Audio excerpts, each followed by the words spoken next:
gente conhecer o Egito, hein? Acabei o almoço, voltei pro hotel, pro hostel, descansei um pouquinho, né? Escovei os dentes, preparei, né? Às 2h30, fui lá falar com o recepcionista do hotel, ele disse, não, tudo tranquilo, 2h30, o pessoal tá aí, vai chegar. Eu acho que tem mais umas 3 pessoas aqui do hotel que vão com vocês. Vem uma van aí, falei, oh, beleza. 2h30 deu horário, chegou, beleza, fomos para o Templo de Karnak, né? Templo de Karnak, maravilhoso o Templo de Karnak também, maravilhoso. Aquelas Another avenidas. magnificent temple complex is Prouds. An avenue of battered sphinxes leads to the awe-inspiring main entrance, heralding the Temples of Karnak. This New Kingdom was period when most of the great and famous kings ruled. The Great Hypostyle Hall, with over 100 columns, is one of the grandest religious structures ever built. De esfinges ali do carneiro, né? Carneiro que é Amon. Carneiro é Amon, hein? Carneiro é Deus Amon, muito cultuado no Egito. Depois se uniu com o Sol, Ra, aí virou Amon-Ra, um outro deus. Decidi falar para vocês, naquela caminhada que eu fiz até o Museu de Luxor, que eu andei mais ou menos 40 minutos, 1 hora a pé, como eu disse de manhã, que eu fui por uma avenida muito longa, teve um certo trecho lá que eu estava andando, que eu olhei para baixo, via-se as pessoas escavando, como se tivesse uma construção, como se estivesse fazendo uma reforma para instalação de água ou algo parecido, né? Só que depois que eu dei conta, cara, eles estavam escavando, na verdade são escavações arqueológicas. Escavações arqueológicas, que era exatamente aquela avenida. Existia uma avenida que unia Karnak e o Templo de Luxor, uma avenida de esfinges, que provavelmente está enterrada embaixo da terra. Vocês acreditam nisso? Até hoje no Egito existe muita escavação, muita coisa enterrada, a areia preservou muita coisa, está ali tudo escondidinho. Como não tem umidade, é um clima muito seco, preserva. O calor preserva tudo. Está lá. Por isso que sempre descobrem coisas no Egito. E vou falar para vocês uma coisa que eu acredito. Sinceramente, eu acredito. Nós que acreditamos em informações esotéricas, que acreditamos que o mundo não começou ali na Grécia, nem no Egito, que o mundo era muito anterior.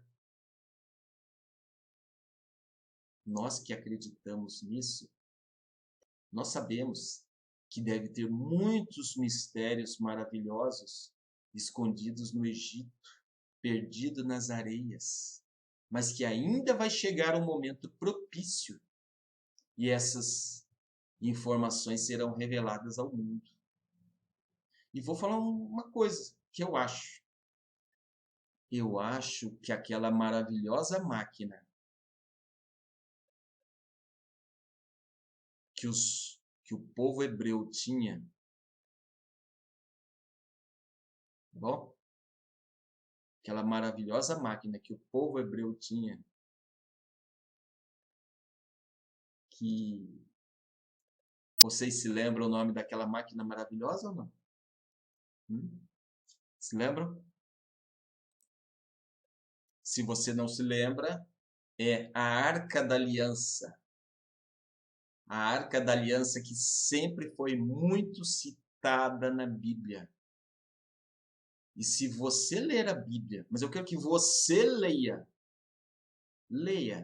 você vai perceber que a Arca da Aliança era um artefato, uma máquina bem complexa, que devia guardar um equipamento muito importante. Porque o povo hebreu, segundo os relatos bíblicos, entrava em confronto com os povos ali ao redor e sempre a Arca da Aliança ia à frente. provavelmente existia uma tecnologia que eu chamo de alienígena ali naquela Arca da Aliança e que ajudou muito ao povo hebreu ganhar muitas batalhas e que foram depois registradas ali nos livros sagrados do Velho Testamento. E eu vou dizer uma coisa a vocês, eu acho que a Arca da Aliança está no Egito, escondida nas areias do Egito. Talvez em algum dos templos egípcios, enterrada. E talvez o templo ainda esteja enterrado. Quando eu falo enterrado, dá a impressão que não, isso não acontece. Pessoal, olha, existem fotos da esfinge que ela está enterrada até o pescoço.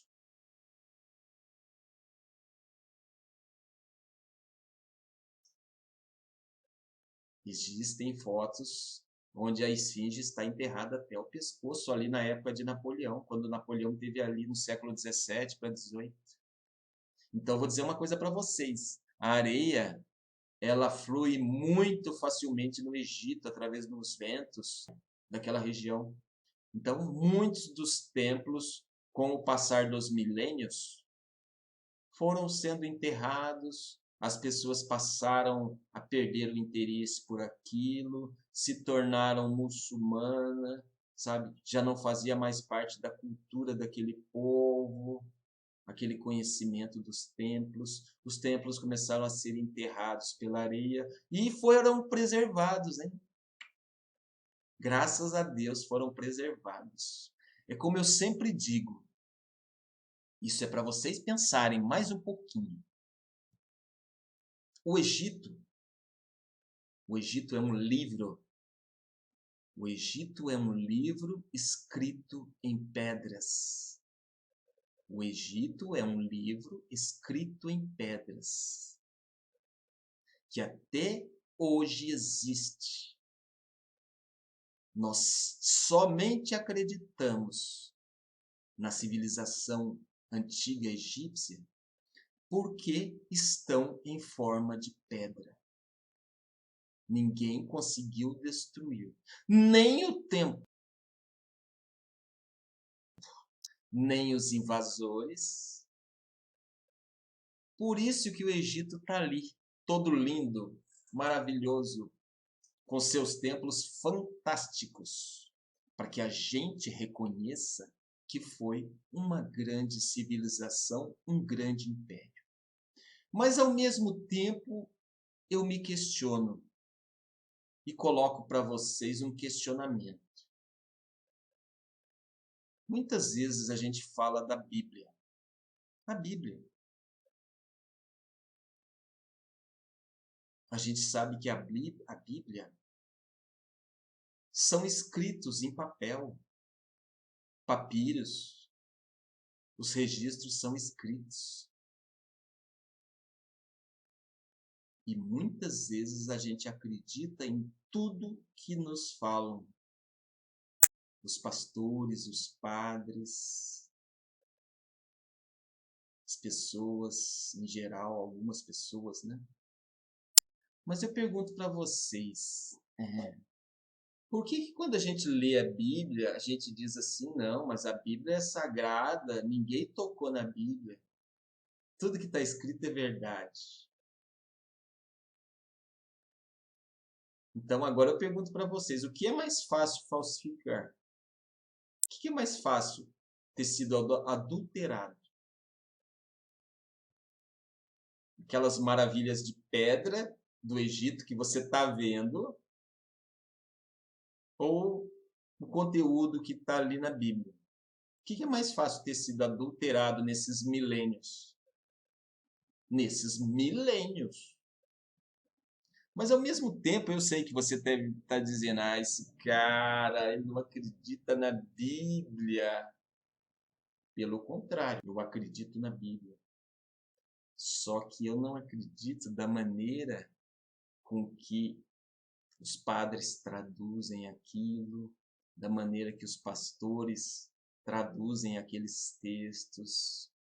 Eu acho que a gente precisa, isso é uma opinião minha, Valdeci Brown, eu acho que a gente precisa aprimorar aquilo que está escrito, porque Jesus tentou fazer isso, mas Jesus percebeu que aquele povo não estava preparado para muita coisa.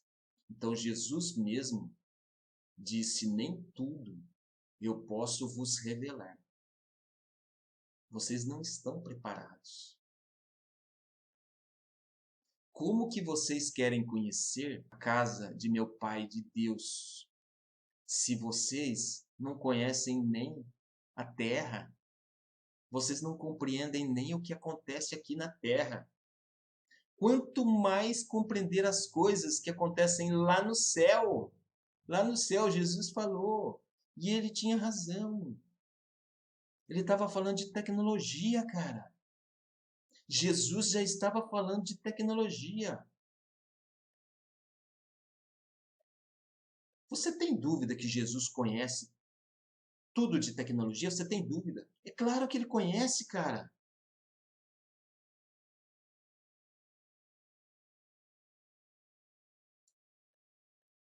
Se ele ajudou, se ele foi o arquiteto responsável pelo nosso planeta Terra, pela construção do planeta Terra, se ele é o arquiteto responsável, e ele mesmo disse que era,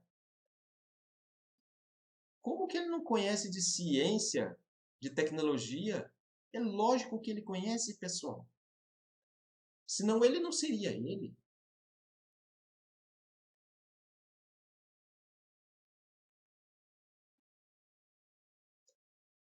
Mas isso é para vocês pensarem. Karnak acontecia uma vez ao ano uma procissão muito famosa chamada Opet.